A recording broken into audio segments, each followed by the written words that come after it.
La catégorie reine du sport automobile mondial se retrouve une fois de plus au centre d'une controverse technique qui a le potentiel de transformer complètement notre compréhension des événements qui se sont déroulés en Hongrie.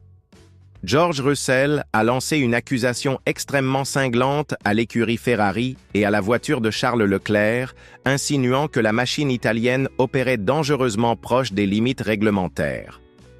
Mais Russell a-t-il un fondement réel dans ses allégations ou cherche-t-il simplement une justification pour son dépassement dans les derniers moments de la course? Le Grand Prix hongrois présentait tous les ingrédients nécessaires pour être enfin le moment de résurgence définitive de la traditionnelle équipe de Maranello. Charles Leclerc avait brillamment conquis la première position sur la grille de départ, marquant pour la première fois de la saison actuelle que Ferrari garantissait un tel exploit historique, et pendant une partie considérable de la compétition, il s'est maintenu comme candidat direct et légitime à la victoire. Absolument tout indiquait que nous allions enfin voir Ferrari revenir triomphalement à la plus haute marche du podium après de longs mois de déceptions amères et de stratégies extrêmement douteuses. Cependant, quelque chose de complètement extraordinaire et inattendu s'est produit lors du 41e passage sur la piste.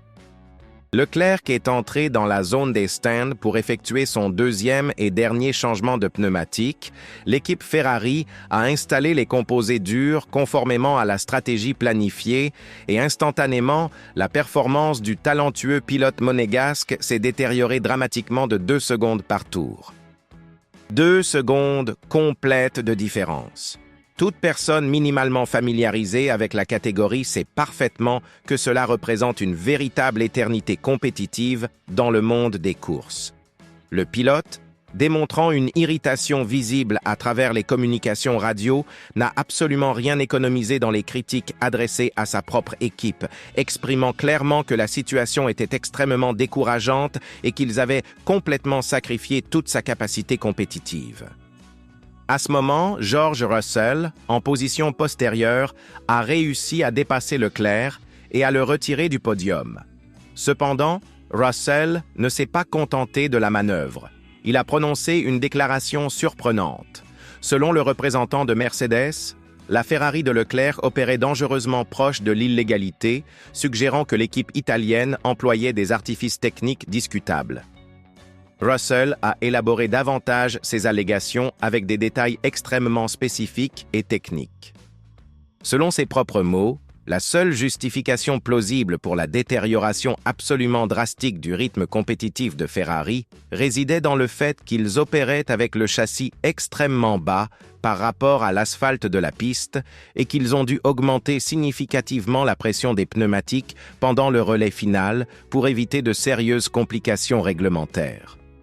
Il est fondamental de rappeler que Lewis Hamilton a été complètement disqualifié du Grand Prix chinois précisément en raison de questions liées à la hauteur inadéquate de la voiture par rapport au sol. Les déclarations ne se sont pas arrêtées là.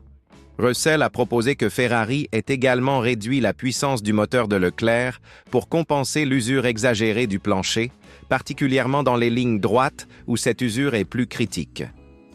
En d'autres termes, Russell insinuait que Ferrari exécutait des manœuvres techniques douteuses pour maintenir la voiture dans les paramètres légaux.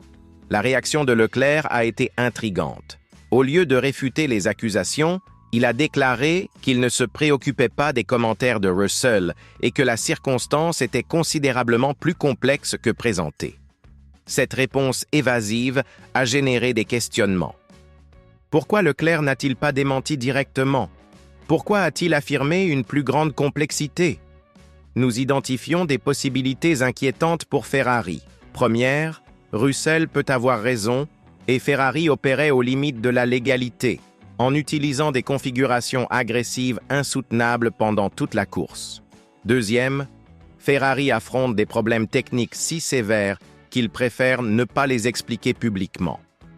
Troisième, il existe quelque chose de plus grave avec le projet de 2025 qui reste non révélé. Le contexte de la saison rend cela plus dramatique. Leclerc a publiquement admis s'être trompé dans ses prévisions de 2023 quand il a déclaré que personne ne défierait Red Bull avant 2026. McLaren n'a pas seulement défié, mais dépassé Red Bull, tandis que Ferrari, qui devrait disputer le leadership, affronte des problèmes techniques constants. Russell ne spécule clairement pas sans fondement. En tant que compétiteur expérimenté avec accès à la télémétrie, il possède probablement des données qui soutiennent ses soupçons. La question est, jusqu'où ces pratiques sont-elles habituelles dans le paddock et quand dépassent-elles les limites légales? La catégorie a toujours été un sport où les équipes explorent chaque millimètre des règlements. Il existe une distinction entre explorer les règles et potentiellement les violer. Si Ferrari utilisait des configurations insoutenables pendant toute l'épreuve, cela soulève des questions sur l'intégrité de la compétition. Si Russell crée simplement une controverse pour justifier sa performance, c'est également problématique. Le silence de Ferrari sur les détails hongrois est révélateur. Les équipes transparentes expliquent généralement les difficultés techniques. Le fait que Leclerc ait déclaré qu'il ne fournirait pas de détails suggère quelque chose de significatif qu'il préfère maintenir confidentiel. La situation se complique considérant que Ferrari lutte pour la deuxième place au championnat des constructeurs. Chaque point est fondamental à cette phase, et tout avantage technique, même discutable, peut déterminer la différence entre succès et échec. Pour Leclerc, cette polémique ajoute de la pression dans une saison déjà décevante. Il espérait que 2025 serait l'année du retour de Ferrari aux victoires constantes, mais il a affronté plus de frustration que de célébration. Russell démontre de la confiance dans ses observations. Les pilotes font rarement des accusations aussi détaillées sur la légalité des adversaires sans certitude. Cela indique que Mercedes peut avoir des données soutenant ses soupçons. Le moment de ces accusations a une signification spéciale. Avec seulement 10 courses restantes, tout questionnement sur la légalité peut impacter directement le championnat. Si la Fédération internationale enquête sur Ferrari, cela peut altérer la dynamique de la dernière ligne droite. Cette polémique expose un problème plus important de la catégorie actuelle. La division entre innovation technique et possible violation réglementaire est progressivement plus ténue. Les équipes cherchent constamment des manières créatives d'interpréter les règles, occasionnellement générant des controverses. Pour les admirateurs de Ferrari, cette situation est particulièrement douloureuse. Après des années d'attente pour un retour constant au podium, voir l'équipe dans des polémiques techniques au lieu de célébrer des triomphes est frustrant. Combien d'opportunités Ferrari gaspillera-t-elle encore? Au final, seul Ferrari connaît les véritables événements hongrois.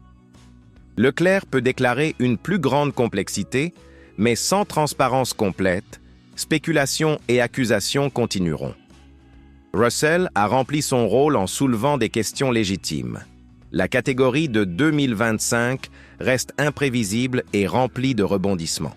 Chaque course présente de nouvelles polémiques, des questionnements et des opportunités pour les équipes de démontrer leurs compétences techniques et stratégiques. La question fondamentale est, dans un sport où chaque détail technique détermine des victoires, jusqu'où les équipes doivent-elles avancer en cherchant un avantage compétitif? Quelle est votre opinion sur les accusations de Russell? Ferrari opérait-elle aux limites de la légalité ou Russell génère-t-il une polémique inutile? Partagez dans les commentaires et inscrivez-vous à la chaîne pour ne pas manquer les analyses des coulisses les plus intenses de la catégorie reine du sport automobile.